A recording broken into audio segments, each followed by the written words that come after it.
evidentemente constituye para nuestra Corte celebrar 100 años de existencia motivo de honor, motivo de honra, motivo de satisfacción.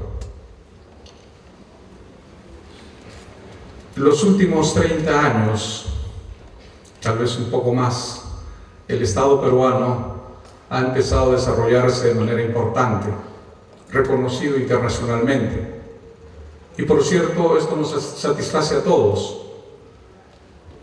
Sin embargo, este desarrollo impresionante, este desarrollo importante, de repente no está alcanzando a todos los sectores del Estado y tal vez está teniendo algunas carencias, algunas falencias que yo las consideraría trascendentales. Estamos en el siglo XXI, el Estado se proyecta para continuar desarrollándose, pero me da la impresión que el Poder Judicial sigue en el siglo XX. Seguimos siendo olvidados en este desarrollo estatal como institución trascendental del Estado, como función vital de la administración del gobierno estatal. No cabe duda que han habido desarrollos importantes en el Poder Judicial, pero no en la misma dimensión que un Estado que pretende pertenecer a un primer mundo quiere desarrollarse. No nos han permitido desarrollarnos de mejor forma porque no hay decisión política todavía que priorice la actividad de la justicia en el Estado peruano. Todos los días, absolutamente todos los días, la gente reclama justicia. La Corte de Lima y el Poder Judicial son los encargados de proveer a los ciudadanos de esta tranquilidad, de esta satisfacción que se llama justicia. Evidentemente no estamos en una justicia empírica, no estamos en un sistema de justicia nativo, comunal, estamos en un sistema de justicia formal. Por esa razón es que los jueces actuamos según dice la Constitución y según dicen las leyes, no según aprecian los medios de prensa o según aprecian los ciudadanos en función de esos medios de prensa. Y esto origina evidentemente un quebrantamiento entre la percepción social y lo que realmente pasa en el Poder Judicial. Los jueces hacemos las cosas dentro de la ley, los ciudadanos aprecian las cosas dentro de la información cotidiana que reciben de los medios de información.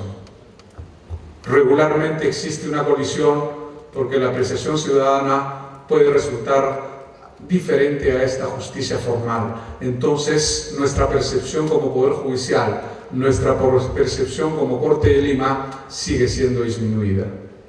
Pero como bien dijo la doctora Clotilde Cavero, tenemos que sentirnos orgullosos de ser jueces porque estamos desarrollando nuestra actividad como corresponde.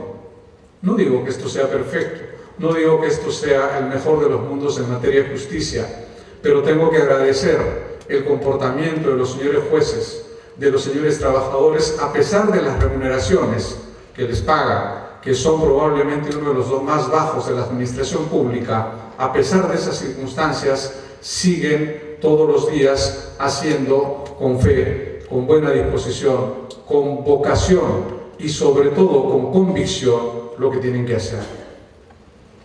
Lo único rescatable probablemente de quienes se mantienen en el Poder Judicial a pesar de las condiciones adversas son precisamente esas dos condiciones, su vocación y su convicción. Vocación por realizar el trabajo y convicción de las bondades del trabajo que hacen. Y eso tenemos que rescatarlo, eso tenemos que revalorarlo, porque el sostén fundamental de nuestra institución, reitero, a pesar de las dificultades y carencias que tenemos, sigue siendo ese grupo de personas que cotidianamente realiza su trabajo, reitero, fuera de las horas normales de trabajo, en condiciones de infraestructura totalmente deplorables, con muchas carencias, pero ahí estamos que trabajamos todos los días. ¿Cómo no vamos a rescatar a ese grupo de personas que en esas condiciones siguen haciendo de manera honesta, de manera idónea, el trabajo que realizan. Tampoco la honestidad y la idoneidad no son completas en el Poder Judicial. Hay márgenes, lamentablemente, que realizan las actividades de manera irregular. Pero aquellos que trabajamos con el mejor esfuerzo, con nuestra mejor disposición, evidentemente somos los que sustentamos la institucionalidad del Poder Judicial. Y en la medida que esta institucionalidad se revalore, se entienda, probablemente el crecimiento del Poder Judicial alcanzará los niveles que esperamos alcance. Quiero referirme a dos temas muy concretamente. El tema de la modernización del Poder Judicial, que requiere de manera urgente. No podemos seguir en las condiciones en que estamos, con una plataforma informática que no soporta más todo el tránsito de información que la Corte de Lima y todas las Cortes de la República hacen cotidianamente. No podemos continuar trabajando en la Corte de Lima con equipos informáticos que tienen más de 10 años de antigüedad y no contamos con presupuesto para reemplazar esos equipos. Esas cosas influyen evidentemente en el mejoramiento y en la calidad del trabajo. De tal manera que exigimos, lamentablemente se nos ha ido el ministro de Justicia, hubiera sido una buena ocasión para invocarle al Ejecutivo que disponga de una vez por todas de una decisión firme para poder, reitero, modernizar el sistema de justicia en el Estado peruano, que es urgente.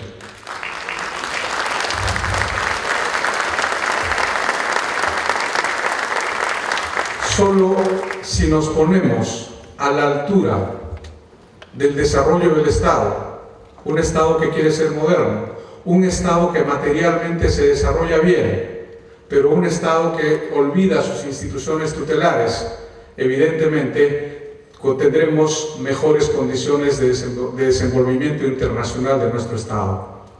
Los márgenes de desconfianza, los márgenes de recelo que se tiene respecto al Perú no son producto de las condiciones económicas que se viven, son producto de las deficiencias que todavía existen en sus sistemas de justicia.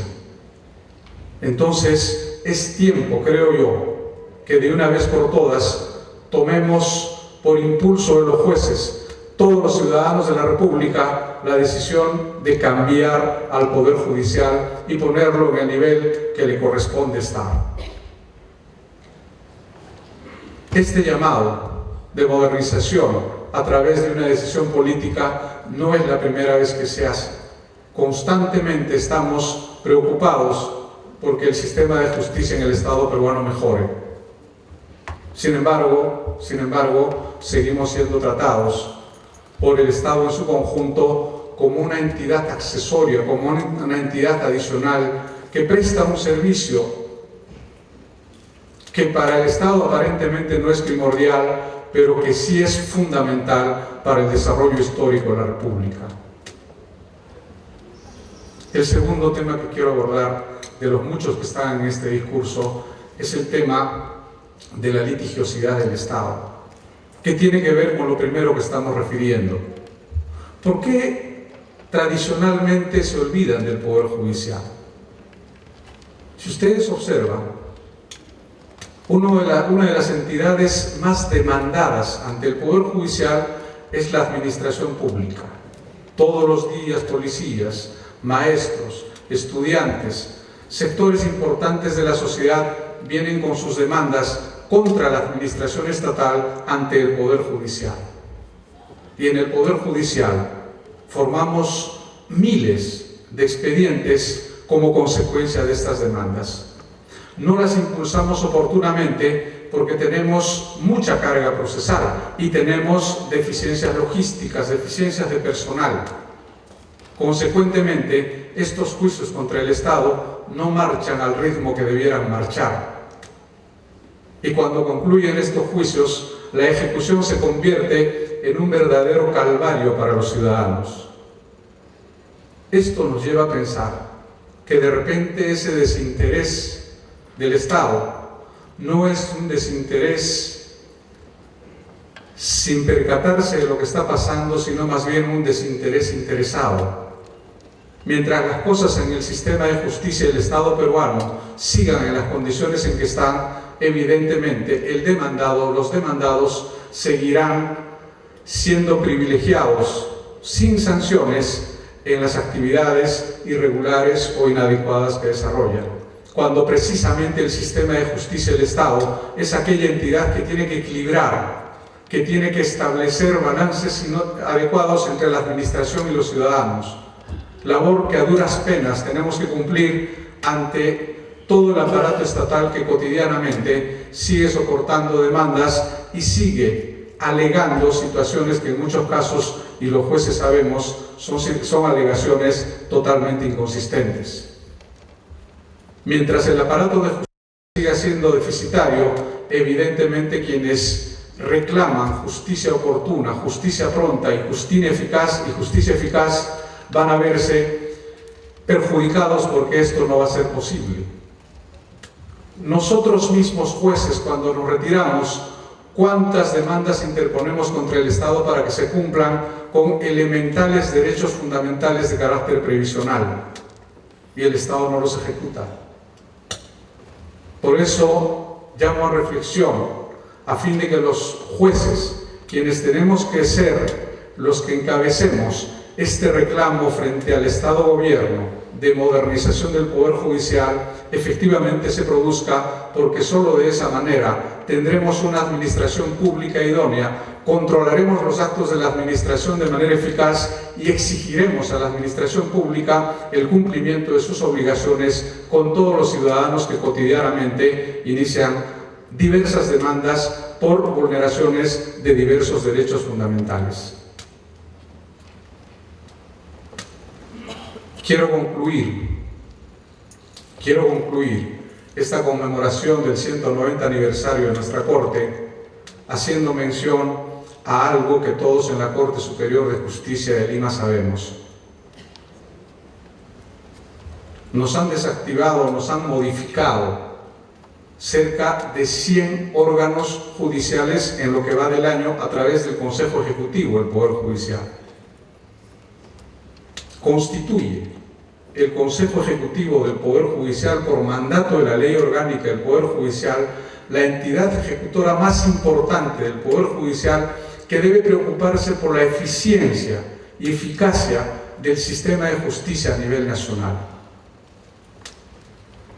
Si esto es así, el Consejo Ejecutivo del Poder Judicial está en la ineludible obligación de evaluar, analizar, realizar trabajo de campo, consultar con todas las Cortes de la República para ver cómo hace más eficiente el sistema de justicia en el Estado. Sobre todo ese trabajo cotidiano que debe realizar, y así dice la ley, debe planificar cómo mejora el sistema de justicia en el Estado peruano. Sin ningún tipo de evaluación, sin ningún tipo de estudio, sin un sol de presupuesto, sin ninguna planificación. En Lima se han creado dos cortes, la Corte de Lima Este y la Corte de Lima Ventanilla, y la Corte Ventanilla. Con la creación de Lima Este, a espaldas de la Corte de Lima, porque nunca nos han preguntado siquiera una referencia para decir si estaba bien o no estaba bien, o qué población existe, o geográficamente cómo está distribuida la zona, se han llevado nuestros órganos judiciales, se han llevado jueces, pero nos han dejado toda la carga. Y posteriormente han seguido, voy a utilizar el término, desmantelando la Corte de Lima para trasladar órganos judiciales a otros distritos judiciales en la creencia errónea de estadísticas distorsionadas, de estadísticas incompletas, que la Corte de Lima ha bajado su carga procesal, y eso es totalmente falso. Y ustedes, los jueces, tienen pleno conocimiento de esta realidad. Cuando se consultó con la Gerencia General si las diversas gerencias, infraestructura, informática, planeamiento, personal, tenían conocimiento de la creación de estos órganos judiciales y qué informes habían realizado para que estos trascendentales cambios se produzcan en el Poder Judicial, ellos desconocían Eso significa que ni siquiera la administración central del Poder Judicial estaba enterado de todo esto que pasaba. Consecuentemente, ¿qué destino nos espera en el Poder Judicial si no estamos planificando lo que tenemos que hacer? Si no coordinamos con las Cortes involucradas para el mejor funcionamiento de las Cortes. Evidentemente, nos esperan las sorpresas que hemos vivido en la Corte de Lima. Esta modificación de los 94 órganos judiciales, para ser exacto, les decía cerca de 100, ha traído como consecuencia un inusitado movimiento de cerca de 50.000 casos en la Corte de Lima. Y trasladar 50.000 casos de unos órganos judiciales a otros, evidentemente no es cosa de una semana o no es cosa de un mes. Todo el año nos hemos pasado trasladando expedientes de un juzgado a otro. La administración de la Corte de Lima ha respondido a este trabajo complicado con esfuerzo adicional de todas las personas de las mesas de partes de los órganos judiciales, proveyendo el personal para que puedan cumplir con esta tarea, y finalmente se ha logrado el traslado de estos expedientes, aun cuando las últimas modificaciones salidas en diciembre evidentemente todavía no las hemos ejecutado. Pero ¿quién es el gran perjudicado de todo esto? El litigante, el ciudadano, que viene cotidianamente donde el juez y le dice: doctor, ¿qué es de mi caso? ¿Dónde está mi juicio? ¿Qué está pasando con mi juicio? La respuesta que le da el juez o la mesa de partes es que está siendo trasladado a otro órgano judicial. ¿Dónde está ese órgano judicial? Son 3, 4, 5 meses que pasan para que el expediente sea trasladado a otro órgano judicial. Porque, repito, no se trata de 1 o 2 órganos judiciales, se trata de 94 órganos judiciales. Estas decisiones, que parece que respondieran a un desconocimiento supino de la realidad existente en la Corte de Lima, porque no se trata solo de contar y contar equivocadamente casos, sino se trata de entender cuál es la situación judicial de la Corte de Lima, y eso involucra aspectos geográficos, involucra aspectos de litigiosidad, sobre qué materias se litigan en determinados lugares, qué órganos judiciales y de qué instancias necesitamos en determinados lugares. Necesita, reitero, cuando menos informes elementales, básicos, que puedan darnos una idea de que aquello que estamos haciendo está bien o está mal. Por esa razón, durante todo el año 2014 y parte del 2013, la presidencia de la Corte de Lima y el Consejo Ejecutivo Distrital de la Corte de Lima se la ha pasado defendiéndose frente a los excesos del Consejo Ejecutivo, del Poder Judicial. Y evidentemente,